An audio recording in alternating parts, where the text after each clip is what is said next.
일단은 회원가입은 다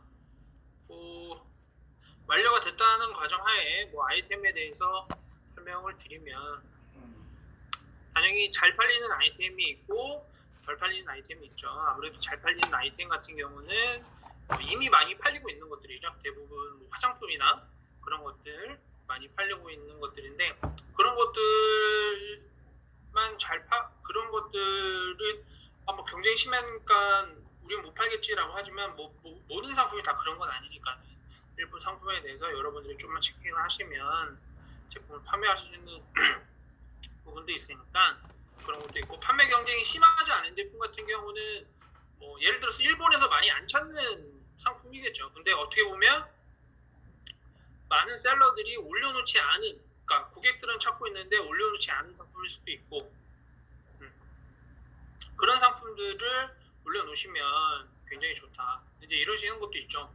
일본은 그래도 선진국인데 웬만한 상품 다 있지 않겠어요? 라고 하는데, 일본도 생각만큼 이렇게 제품이 다양하지 않습니다. 그러니까 여러분들이 생각하는 것보다 일본뿐만 아니라 대만, 홍콩, 싱가포르, 말레이시아, 인도네시아 공장 많다고 하는데 그렇게 다양한 상품이 있지가 않아요. 또 우리나라에만 있는 상품들이 훨씬 더 많고, 그걸 강점으로 밀고 나가시면 그죠? 좋은 성과를 만들 수 있기 때문에, 그러니까 시간은 많지는 않아요.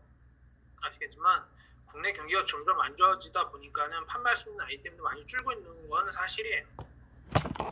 그래서 여러분들이 좀 더 빨리 하실 거면 빨리 결정하시는 게 좋을 것 같습니다. 상황이 생각만큼 좋지가 않아요. 그래서 미리 빨리 자리를 못 잡으시면 시작하는 것 자체가 쉽지 않으실 겁니다. 근데 앞으로 모든 사업이 다 그럴 거예요. 자, 그 다음에 이제 롱테일 법칙이라고 말씀을 드렸죠. 롱테일 법칙이라고 하면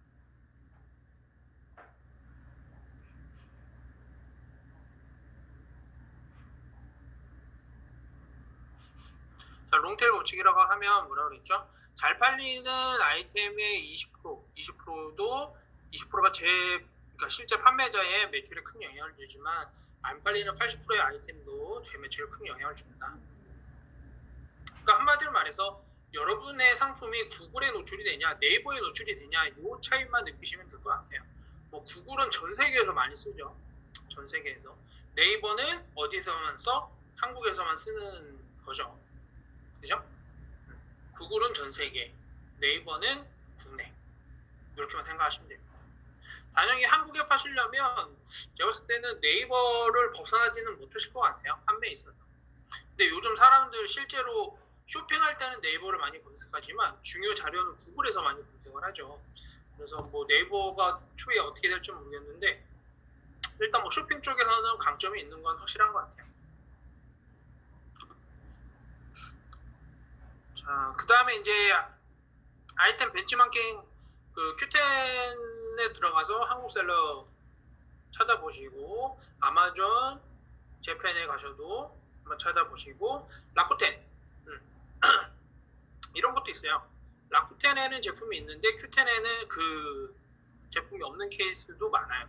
특히 아마존 재팬도 그래요. 그러니까 아마존 재팬하고 라쿠텐은 또 상품의 제약, 상품을 등록할 수 있는 제약이 커서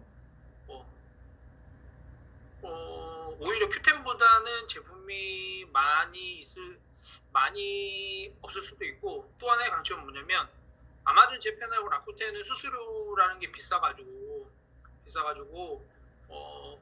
실제로 비싸게 파는 케이스가 많아요. 근데 Q10 같은 경우는 그래도 아마존 재팬이나 라쿠텐보다는 싸기 때문에, 수수료 자체가 싸기 때문에 똑같은 상품이지만 거기서 많이 인기를 끄는 건데, 그게 내가 한국에서 구할 수 있다 이러면은 Q10을 올려놓고 싸게 파셔도 되는 그런 부분들이 있습니다. 그 다음에 일본에 각종 행사가 있다라고 말씀을 드렸고, 그 다음에 여러분들이 이제 되도록이면 뭘 쓰라고 제가 말씀드렸죠? 익스프레스라는 전문 회사를 쓰라고 제가 말씀을 드렸죠. 그래 여기만 쓰시면은 뭐 주문 들어왔을 때 배송 처리나 이런 거는 전혀 어려움이 없습니다. 전혀 어려움이 없기 때문에 그 큐익스프레스를 잘 이용하셔서 상품 배송 처리 잘 하시고 그 하시는 방법은 일단 알려드리긴 했지만 이따가 한번 이 교재를 보면서 실제로 보여드리긴 했지만은 교재를 통해서 정리하고 넘어가는 걸로 할게요.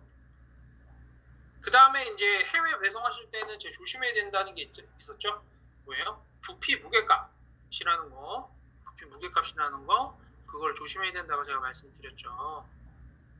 그래서 제품 무게가 아무리 100g, 뭐 예를 들어서 500g, 600g이 나간다고 해도 그거를 박스에 담아버리면 어떻게?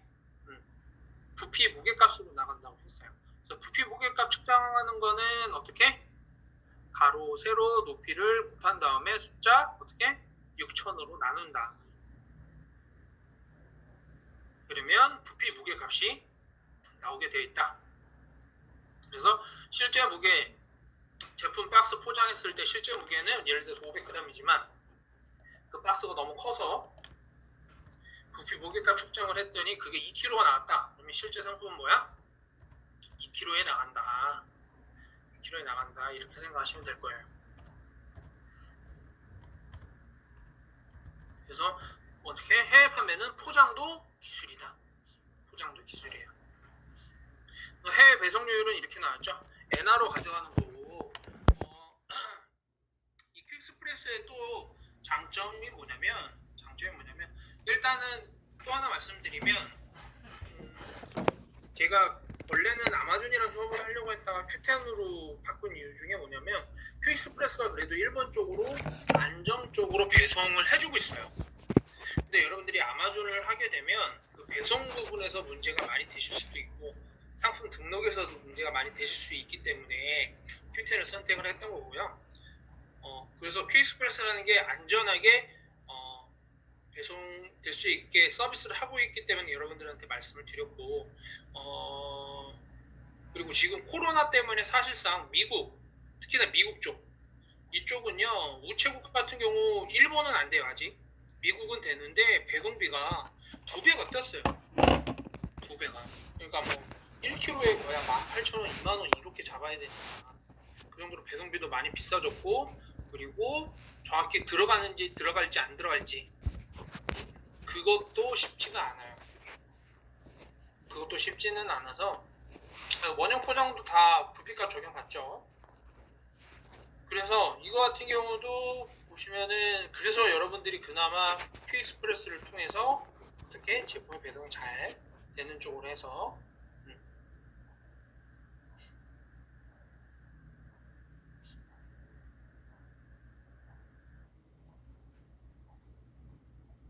그렇죠. 여러 개 구매했을 경우 부피가 커지면 그것도 포장했을 때 생각 좀 해보셔야겠죠.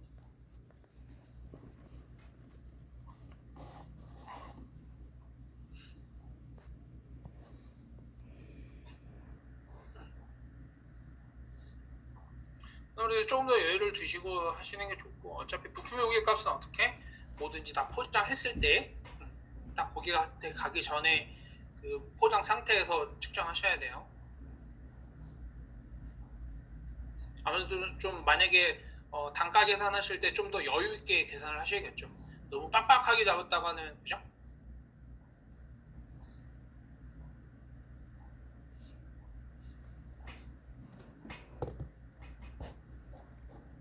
그래서 이거는 나중에 보내보시고 퀵스프레스 내에서 보내는 거 책을 보시고 나중에 진행하시면 될 거고 우체국은 현재 이용이 불가능하니까요. 불가능한 거니까 이거는 추후에 좀 따로 공부를 해보셔야 될 것 같고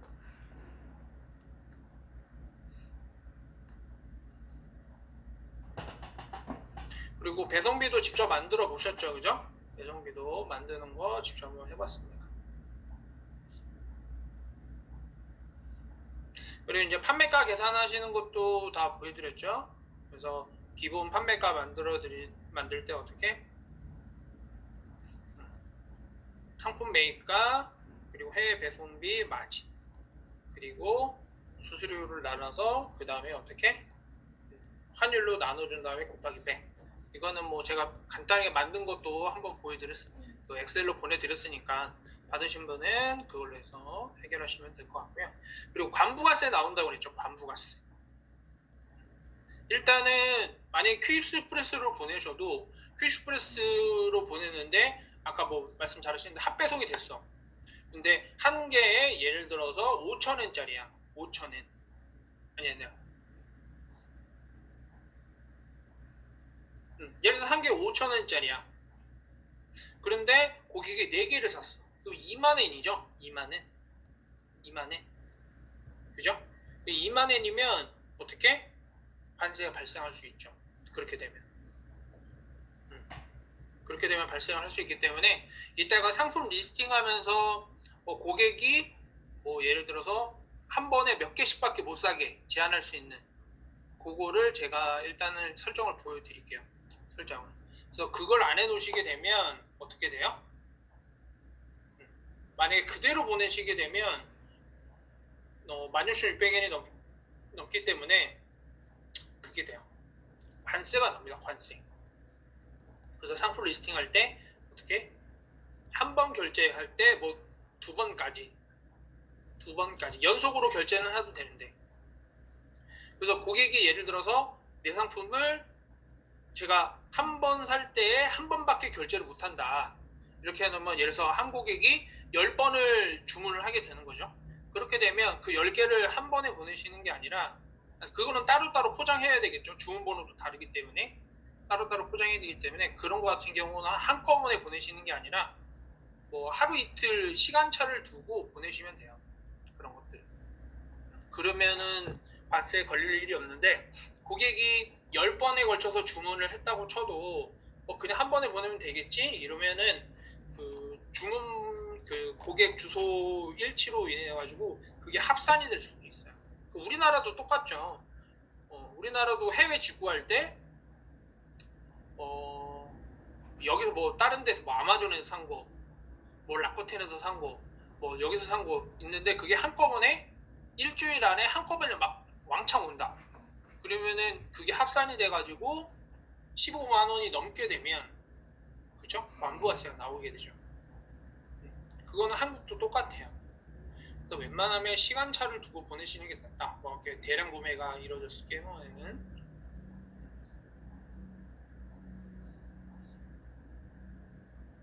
그래서 그 부분이고 만약에 티셔츠 이런 거는 거의 뭐예요?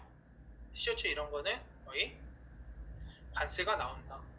그러니까 상품명에 티셔츠 이렇게 쓰거나 아예 티셔츠를 파시게 되면 관부가세를 다 내는 겁니다. 관부가세는 무조건 셀러가 내게 돼 있어요. 퀵익스프레스는 무조건 셀러가 책임이 셀러. 관세도 내고 부가세도 내고.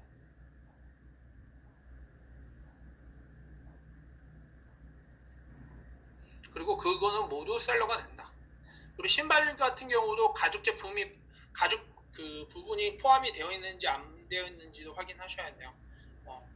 만약에 관세청에서 이렇게 처음에는 그냥 보냈다가 관세에서 야 이거는 가죽이 포함되어 있는 것 같은데 이렇게 해서 네가 파는 상품 링크 보내봐 뭐 이렇게 할 수도 있거든요.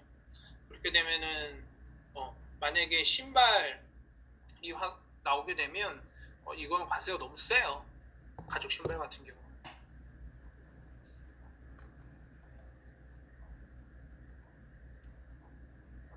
그 다음에 이제 뭐 상품 리스팅은 실제로 화면을 보여드리면서 설명을 드리는 게 낫기 때문에